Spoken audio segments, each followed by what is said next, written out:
always been unpredictable. It's the one night of the year where anything can happen, where legends can return, where careers can be made or broken in the span of 30 seconds. But nothing, absolutely nothing, could have prepared the wrestling world for what transpired on this particular January evening. The 2026 Royal Rumble will forever be remembered not just as another annual tradition, but as the night Brock Lesnar reminded everyone why he's called the Beast Incarnate, why his name alone strikes fear into the hearts of competitors, and why his presence can completely alter the entire landscape of professional wrestling. The atmosphere inside the stadium was absolutely electric. Over 50,000 fans had packed themselves into every available seat, their anticipation building with each passing moment. The Royal Rumble match itself is always the crown jewel of the event, the moment where dreams are realized and WrestleMania main events are secured. 30 superstars would enter the ring at timed intervals, each hoping to outlast 29 others and earn the right to headline the biggest show of the year. The energy was palpable, a living thing that seemed to pulse through the building with every chant, every cheer, every collective gasp. The match had been progressing for about 15 minutes when it happened. Several superstars were already in the ring, engaged in the chaotic ballet of trying to eliminate each other while avoiding elimination themselves. Bodies were pressed against the ropes, wrestlers were trading blows in the corners, and the crowd was fully invested in every near elimination and dramatic save. The countdown clock appeared on the massive screens, 10 seconds ticking down to the next entrant. The crowd began counting along, their voices rising in volume with each passing second. 10, 9, 8, 7, 6, 5, 4, 3, 2, 1. The buzzer sounded, signaling the arrival of the next competitor. The music that hit sent a shockwave through the entire stadium. That distinctive, bone-rattling entrance theme that has announced the arrival of destruction for over 2 decades filled the arena. It wasn't just loud. It was overwhelming, consuming every other sound in the building. The reaction from the crowd was instantaneous and deafening, a mixture of shock, excitement, and genuine disbelief that erupted like a volcanic explosion. Brock Lesnar was back. But this wasn't the Brock Lesnar who had been absent from WWE programming for months. This wasn't the calculated, methodical beast who had appeared in previous years. From the moment he emerged through the curtain, everything about his demeanor screamed violence. His face was set in an expression of pure, concentrated fury. His massive frame seemed even more imposing than usual, every muscle defined and tensed, ready to explode into action. He didn't walk down the entrance ramp. He stalked, each step deliberate and menacing, like a predator that had finally been released from its cage. Paul Heyman was nowhere to be seen. Lesnar was alone, which somehow made him even more terrifying. Without his advocate, without anyone to talk for him or guide him, Brock Lesnar was pure, unfiltered destruction waiting to be unleashed. The superstars in the ring seemed to sense this immediately. You could see the shift in their body language, the way several of them stopped their individual battles and turned their attention to the entrance ramp, watching as the beast approached. Lesnar reached the ring and didn't even pause. He slid under the bottom rope with surprising agility for someone his size, popping up to his feet in one fluid motion. For a brief moment, everything in the ring stopped. The wrestlers who had been fighting just seconds ago now stood frozen, all eyes on Lesnar, all of them calculating their next move, wondering if they should band together to eliminate this threat or stay out of his way and let him thin the herd. They didn't get a chance to decide. Brock Lesnar made the decision for them. The first victim was a mid-card wrestler who had the misfortune of being closest to Lesnar when he entered. The beast grabbed him with terrifying speed, his massive hands clamping onto the man's body like a vice. In one fluid motion, Lesnar hoisted him up and launched him over the top rope with such force that the wrestler seemed to fly through the air before crashing hard onto the floor outside. The elimination happened so quickly, so violently, that several fans in the front row actually jumped back in surprise. But Lesnar wasn't done. Not even close. He immediately turned his attention to the next nearest competitor, a larger wrestler who attempted to mount some offense, throwing a series of punches at Lesnar's midsection. The Beast absorbed the blows as if they were nothing more than annoying mosquito bites. His expression didn't change. His breathing didn't quicken. He simply reached out, grabbed the attacking wrestler by the throat and the back of his tights, lifted him high into the air, and threw him over the top rope like he was tossing a bag of garbage. The crowd was going absolutely insane. The noise level in the stadium had reached a fever pitch, with fans screaming themselves hoarse at what they were witnessing. This wasn't wrestling. This was systematic annihilation. The commentators at ringside were struggling to keep up with the action, their voices rising in pitch and volume as they tried to adequately convey the chaos unfolding before them. 3 more wrestlers tried to coordinate an attack, recognizing that their only chance was to work together. They rushed Lesnar simultaneously from different angles, attempting to overwhelm him with numbers. It was a sound strategy in theory. In practice, it was like watching waves crash against a mountain. Lesnar caught the first attacker with a devastating clothesline that turned the man inside out, his body completing a full rotation before crashing to the mat. The second attacker received a German suplex that sent him flying across the ring, his body folding in ways that bodies shouldn't fold. The third managed to land a few strikes before Lesnar grabbed him, hoisted him onto his shoulders in the F5 position, and used the momentum to launch him over the top rope. In less than 2 minutes, Brock Lesnar had eliminated 5 competitors. 5 careers potentially altered, 5 WrestleMania dreams crushed, all by one man who seemed to be operating on a completely different level than everyone else in the match. The ring was clearing out rapidly, with remaining competitors wisely backing away from the Beast, trying to put as much distance between themselves and destruction as possible. But there was nowhere to hide in a Royal Rumble match.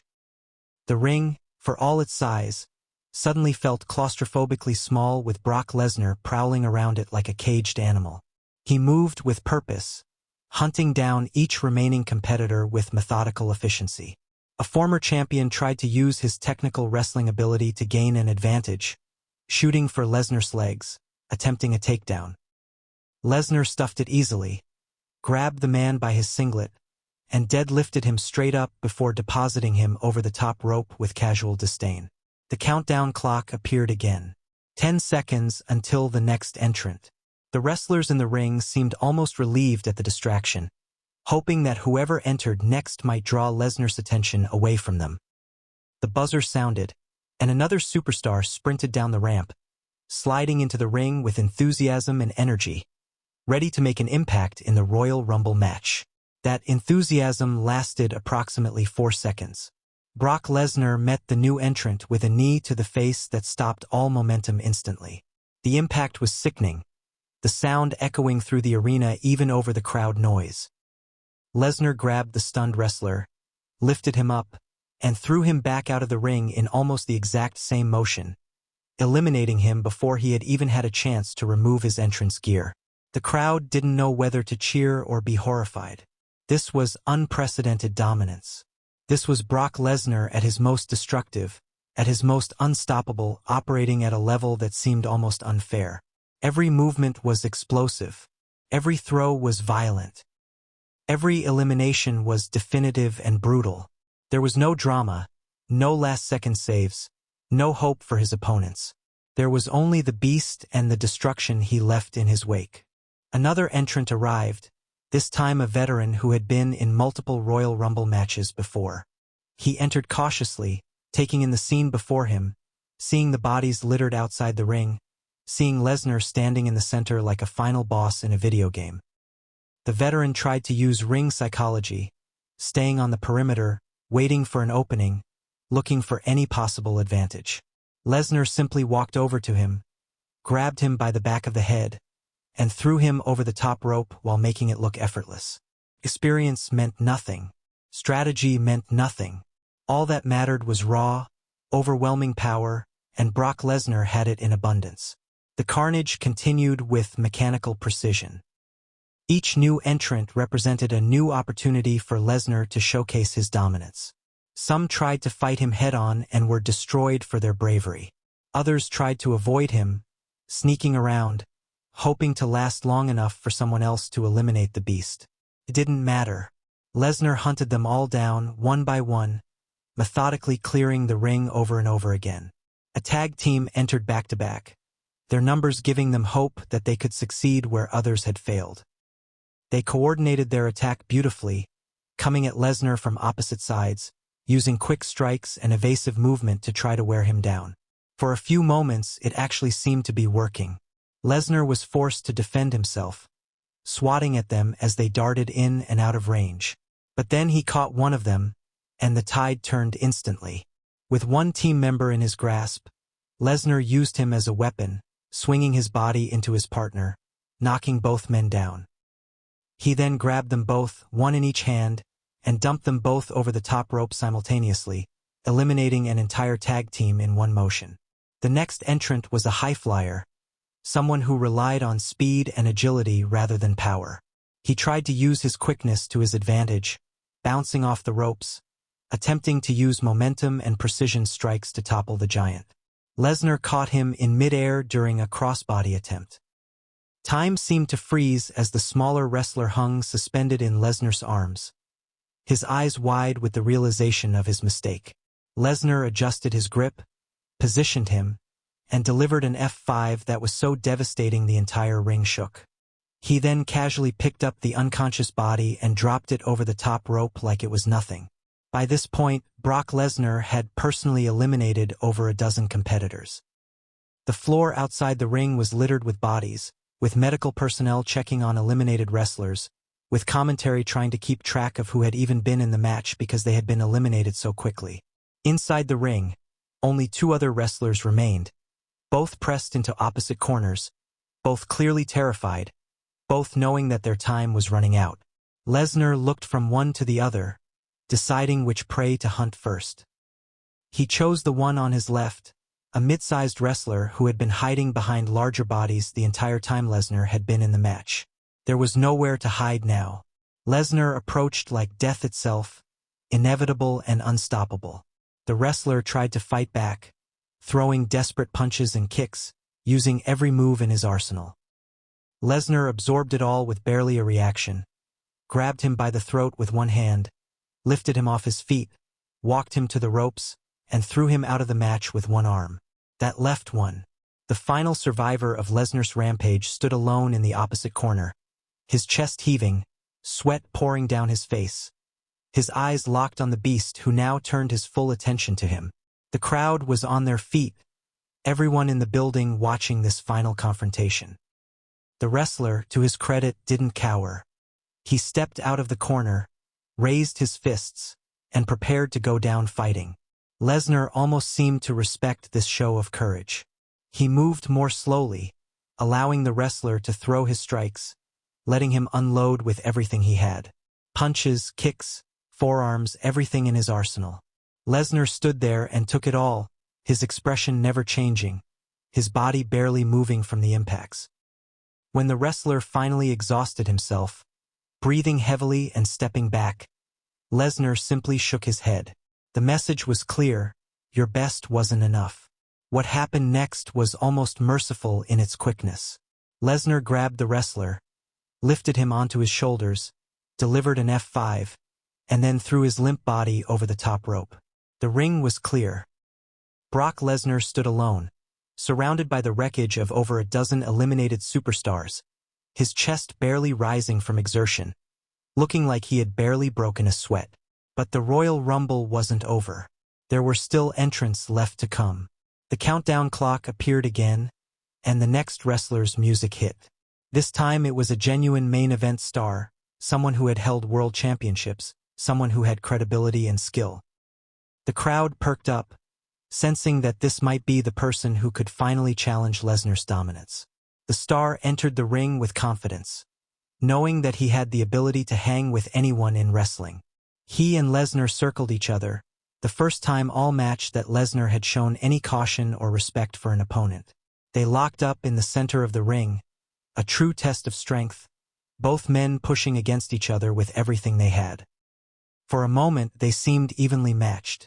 Then Lesnar's raw power began to win out, pushing the star backward, driving him toward the ropes. But the star was crafty. He used Lesnar's momentum against him, dropping down and pulling the top rope with him. Lesnar's own force carried him forward, and for a heart-stopping moment, it looked like the Beast might actually go over the top rope. The crowd exploded at the possibility. But Lesnar's instincts kicked in, his hand shooting out to grab the top rope, his feet finding purchase on the apron. He held himself there, hanging on by pure strength and determination. The star saw his opportunity and rushed forward, attempting to knock Lesnar off the apron and eliminate him. But Lesnar saw him coming, delivered a shoulder thrust through the ropes that caught the star in the midsection, doubling him over. Lesnar then pulled himself back into the ring, grabbed the stunned star, and after a brief exchange of strikes, managed to lift him up and drop him over the top rope for another elimination. The pattern continued. New entrants arrived, some lasting seconds, others managing to survive a few minutes, but all eventually falling to Lesnar's unstoppable assault. A powerhouse wrestler entered and actually managed to trade power moves with Lesnar, the two behemoths throwing each other around the ring in a display of raw strength. The crowd was electric during this confrontation, finally seeing someone who could match Lesnar's power. But even this impressive showing wasn't enough. After several German suplexes from both men, after clotheslines that would have decapitated lesser wrestlers, Lesnar finally caught his opponent in an F5 position and used the momentum to launch him over the top rope. A submission specialist tried next, attempting to use technical prowess and joint manipulation to neutralize Lesnar's power advantage. He managed to lock in a sleeper hold, wrapping himself around Lesnar's back like a backpack, squeezing with everything he had. For a few moments, it actually seemed effective. Lesnar's movements slowed, his arms dropped slightly. The crowd began to buzz with the possibility that someone might actually stop the Beast. But Lesnar reached back, grabbed the specialist by the head, and pulled him over his shoulders in a modified snapmare that sent the man flying across the ring. Before the specialist could recover, Lesnar was on him, picking him up and depositing him over the top rope. The eliminations kept coming, each one adding to Lesnar's already incredible total. Legends returned for surprise appearances only to be immediately eliminated. Up-and-coming stars trying to make a name for themselves were swatted aside like insects. Tag team specialists, high-flyers, technical wizards, brawlers, none of it mattered. Brock Lesnar was an equal opportunity destroyer, eliminating everyone regardless of their style, size, or reputation. Around the 25th entrant, something interesting began to happen. The wrestlers entering started working together immediately, recognizing that their only chance was to band together and eliminate Lesnar as a collective unit. 3 wrestlers who would normally be rivals teamed up the moment they entered the ring, rushing Lesnar simultaneously. They managed to back him into the corner through sheer numbers, taking turns throwing strikes, trying to wear him down through volume and persistence. For a brief moment, it looked like the strategy might work. Lesnar was defending rather than attacking, covering up against the barrage of strikes coming from 3 different directions. The crowd was on their feet, sensing that this might be the moment when the Beast finally fell. The 3 attackers intensified their assault, throwing everything they had at Lesnar, trying to lift him up and over the top rope. But then Lesnar exploded out of the corner with a double clothesline that caught 2 of his attackers across the throat, sending them crashing to the mat. The 3rd attacker found himself alone with an angry Brock Lesnar, and the result was predictable. Within seconds, all 3 wrestlers who had attempted the coordinated attack were eliminated, thrown over the top rope in quick succession, their strategy having failed spectacularly. As the match entered its final phase, with only a few entrants remaining, Lesnar stood in the center of the ring, surveying the damage he had caused. The floor outside was a graveyard of eliminated superstars, many still being attended to by medical personnel, all victims of the Beast's rampage. Lesnar's body finally showed signs of the exertion, sweat coating his skin, his chest rising and falling with deep breaths. But his eyes still burned with that same intensity, that same hunger for destruction.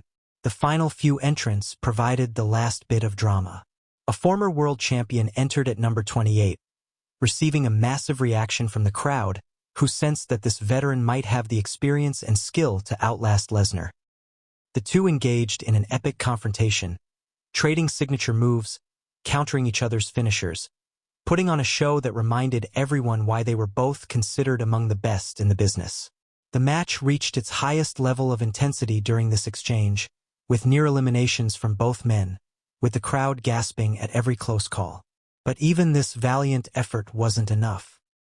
After a grueling battle that showcased both men's abilities, Lesnar managed to catch the champion in an F5 position.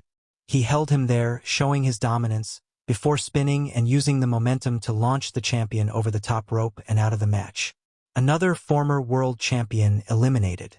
Another legacy added to Lesnar's incredible night.